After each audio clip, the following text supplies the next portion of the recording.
All right, guys, so I'm back with another reaction video, and today we're going to review and critique the recent speech from the governor of New York talking at a church in New York City. And before I even show that video too, man, I just want to say that I'm neither for or against getting the vaccine. Well, me personally, I don't want to get it. I feel like I need more research done to make that choice. But if you're for it, like, go for it. I don't care. Do you? But I feel like too, you should give people keep that same energy with people who choose not to get it, right? So I feel like in this instance, at least, people should have the choice whether they want to receive it or not receive it. And I find it insane and absolutely incredible that people are beefing on the streets and getting extra crazy with regard to this whole topic. But that's neither here nor there. Let's watch the video, and like I said, we'll critique it and see what we can discern from it. We have to get this community back. And what we went through this pandemic made us stronger. I believe that, especially when I talk to young people who weren't able to have their graduations from high school or a normal life for the last 18 months. I say to them, whatever comes your way in life, you are stronger. You are more resilient. God let you survive this pandemic because he wants you to do great things someday. He let you live through this when so many other people did not. All right, well, I'm not necessarily against the former part, at least. I feel like, I believe if you are living, and especially if you lived through something like a pandemic or something like a disease or whatever the case, it's not by chance. God is in fact keeping you alive. Your very next breath comes from him anyhow.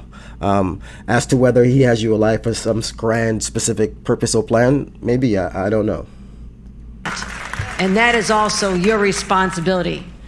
But how do we keep more people alive? We are not through this pandemic. I wished we were, but I wish we were too. I prayed a lot to God during this time. And you know what? God did answer our prayers. He made the smartest men and women, the scientists, the doctors, the researchers. He made them come up with a vaccine. That is from God to us. So, okay.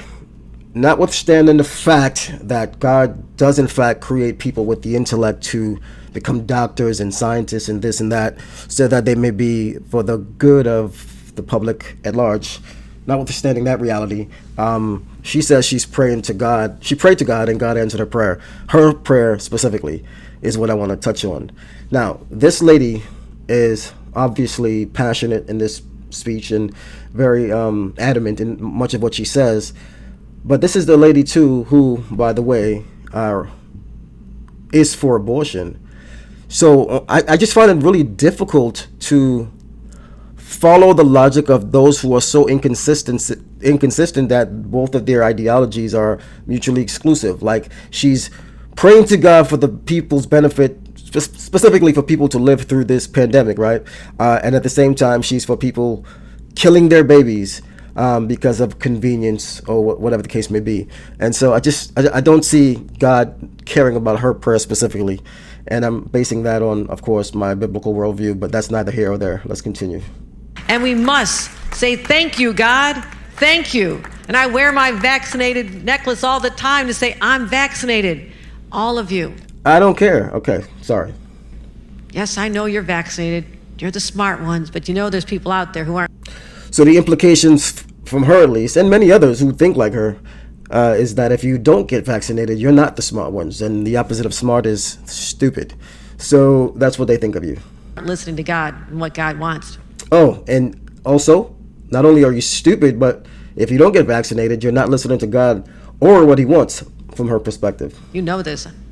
You know who they are. I need you to be... Yo, you know what this is going to cause in people? It's going to cause a kind of animosity where people look down on those who don't get the vaccine because they feel superior. I got the vaccine. I did the loving Christian thing. I did the right thing. I loved my neighbor XYZ. You didn't. Therefore, we're going to come down again. That's unfortunately what happens anyhow. You see that throughout history, not only in a religious context, but in a secular context too, where people who feel like they have the moral superiority, where they feel like they're right in the instance, and those who don't do it, they're looked down upon and persecuted. And so this speech is very inflammatory, and it's interesting it's coming from someone who's of the left. They preach this inclusive Why can I even say the word at the moment? It's pretty late here. Inclusive. I should stop and edit this, but I'm not. I'm just going to keep it going. They preach a message of being inclusive. There it is, inclusive. And they're far from inclusive, because they're only inclusive for people who agree with their point of view, but very exclusive and very demeaning and hateful, in fact, to people who don't agree with their point of view. And this message itself, in and of itself, is so inflammatory that it's going to cause that specific behavior I'm warning about, namely those who feel like they're superior because of their choice. They're going to look down on those who don't bow to their whims. Let's continue to see what she says. Be my apostles. I need you to go out. I can't even continue watching, because now she wants people to be her apostles. So does this chick feel like she's Jesus, or like the fourth member of the Trinity or the Godhead or something? Like, I don't get people who are so freaking narcissistic that they feel like their message is the one and only true message. I can't call it. Out and talk about it and say, we owe this to each other. We love each other. Jesus taught us to love one another. Okay, let's follow that logic. If we don't get the vaccine, are you going to love us and love our choices and allow us to make that choice? Are you going to love us, or are you going to force us? How do you show that love, but to care about each other enough to say, please get vaccinated because I love you. I want you to live. Again, if I choose not to get the vaccine, are you going to love me, or are you going to prove that your words are as hollow as, I'm not going to say it, people are watching this video, but the logic is skewed. I want our kids to be safe when they're in schools. I want you to be safe when you go to a doctor's. Incidentally, too, by the way, I get the logic. I'm not so indifferent to people's point of view. Like, because, for example, let me fall back a little bit. I understand that there may be those who actually agree with her from a different standpoint or vantage point. So they may not have the same motivations as she. So they believe what they're saying is true wholeheartedly. They believe that the disease or the pandemic is so out of hand that we all need to do our part and get the vaccine. I get it. Some of you guys I know personally. I'm not dissing you or bashing you or anything like that. I'm simply saying your logic, if this is your logic, is inconsistent, because you're preaching a message of love and being inclusive. But if we don't follow your rules or the way you feel like we should live, you're being hella exclusive.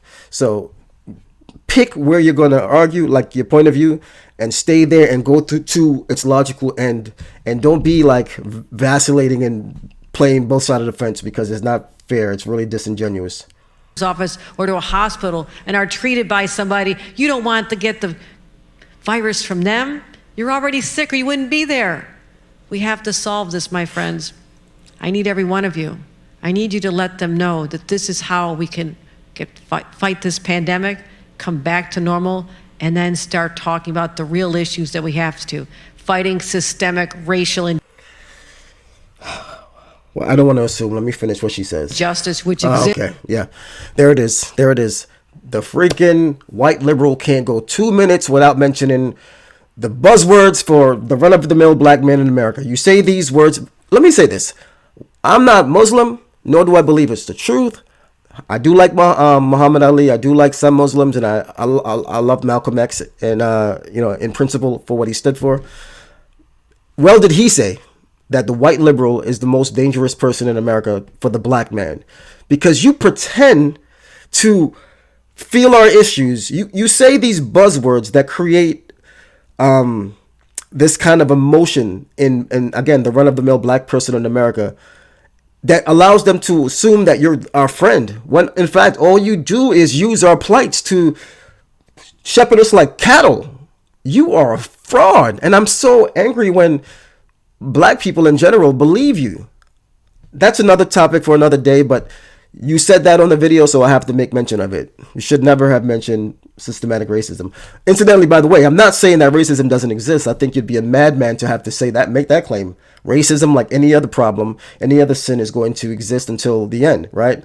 However, you make it sound, liberal white lady, that the America of 2021 is the same as the America of 1851.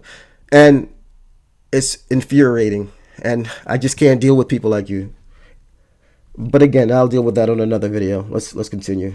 This today, and if there's a denier, I will take you on any day because I've seen it. I know it exists, and we are not going to have a blind eye to this. Yo, if you really believe it exists, and I'm such a at a disadvantage because of systematic oppression, I'm going to give you my Cash App. Holla at me. Put your money where your mouth is. Get at me. Ever again, any longer under my watch, and that is my commitment to you. Woosah. And there you have it, man. The white liberal can't. Let me pause this real quick. Generation. They can't go 2 minutes without mentioning systematic racism as a ploy and means to capture the minds and attention of black people in America so that they can use them for their political games. People, wake up.